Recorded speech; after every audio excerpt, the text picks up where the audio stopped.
Hello everybody. So आज financial terms for non finance people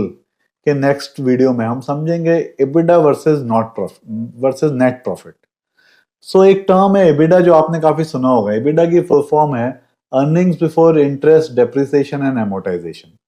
so कैसे EBITDA और net profit में क्या फर्क है और कैसे इसको समझ सकते हैं, ये आज हम जानेंगे। तो हम चलते हैं वापस वही अपने एग्जाम्पल में, आपकी नेबरहुड ग्रोसरी शॉप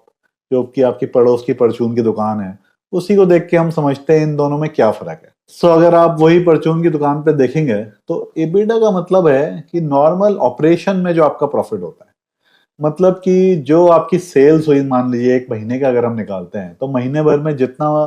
दुकानदार ने अपना माल बेचा, मान लीजिए आपकी 1 लाख की सेल हुई और आपने जो सेल किया है वो आपने बाई किया था 80,000 में।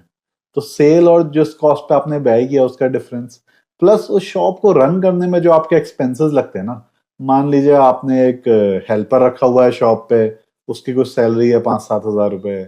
कुछ बिजली का बिल है, और नॉर्मल ऑपरेशन में कुछ और भी खर्चा हो सकता है दुकान को चलाने के लिए वहां पे अखबार आता हो या छोटे मोटे कुछ और बिल हो। तो जितनी आपने सेल्स करी है माइनस जो आपकी कॉस्ट ऑफ बाइंग थी, प्लस जो भी आपके रोजमर्रा के खर्चे हुए हैं फॉर रनिंग द शॉप, उसके बीच का जो डिफरेंस है ना, वो मेनली होता है एबिडा। सो एबिडा ये दिखाता है कि उस शॉप को रन करने के लिए जो खर्चा हो रहा है और सेल्स में तो उसको माइनस करें तो ऑपरेशनली आपको कितना प्रॉफिट हो रहा है, जो आपका नॉर्मल प्रॉफिट है रनिंग प्रॉफिट कैश का, वो कितना है। वहीं अगर आप नेट प्रॉफिट की तरफ जाए ना, तब हो सकता है कि उस शॉपकीपर ने कुछ लोन लिया हुआ हो जिसपे वो इंटरेस्ट दे रहा हो, अगर पूरे शॉप की बात करें। या उल्टा भी हो सकता है कि शॉपकीपर थोड़ा पैसा उधार पे लोगों को देता हो आसपास, जिसपे वो इंटरेस्ट ले रहा हो सकता है इस महीने शॉपकीपर ने कुछ अपना पुराना कोई फ्रिज बेच दिया हो कबाड़ का, और अगर वो शॉप को ढंग से एक कंपनी की तरह चला रहा है तो उस शॉप के अंदर जो एसेट है, कई बार फ्रीजर है जिसमें कि आइसक्रीम रहती है जो कि काफी महंगा आता है, इस टाइप के कुछ एक इक्विपमेंट है उसने जो खरीद रखे हैं, उसका वो डेप्रिसिएशन भी दिखा सकता है कि उसने खरीद तो लिया एक बार का 1 लाख में, बट वो 1 लाख का खर्चा पूरा एक साथ दिखा के धीरे धीरे जो वो खर्चा एक साथ ना दिखा के वो डेप्रिसिएशन के साथ उस खर्चे को अगर दिखाए कि हर साल 10-10 हज़ार रुपए से उसकी वैल्यू कम हो रही है, और साथ में उसने अगर कोई लोन लिया हुआ है जैसे मैंने बोला उसके ऊपर कोई वो इंटरेस्ट दे रहा हो, या इस टाइप के खर्चे हो रहे हो या इस टाइप की इनकम हो रही है जो नॉर्मल शॉप की रनिंग से रिलेटेड नहीं है, बट कुछ स्पेशल तरीके से आ जाए। मान लीजिए कोई उधार उसने पुराना दिया हुआ है और उसको मिलने से वो मना हो गया कि भाई अब तो वापस मिलेगा ही नहीं, तो वो उस उधार को अपने, जिसको कि बोलते हैं बट्टे खाते में डाल दिया, उसने उसको अपना लॉस दिखा दिया दिखाने के लिए।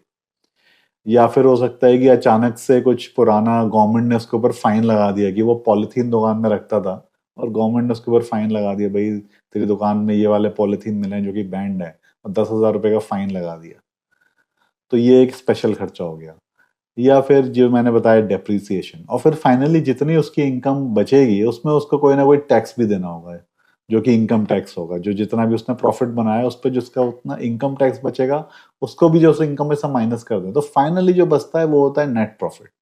सो अगर नेट प्रॉफिट और एबिडा को आप कंपेयर करें ना, तो एबिडा मेनली दिखाता है कि नॉर्मल जो शॉप चल रही है, तो जो कोई भी कंपनी है, कोई फैक्ट्री चल रही है या कंपनी चल रही है, उस कंपनी को चलाने के लिए रोजमर्रा का कितना उसका प्रॉफिट हो रहा है,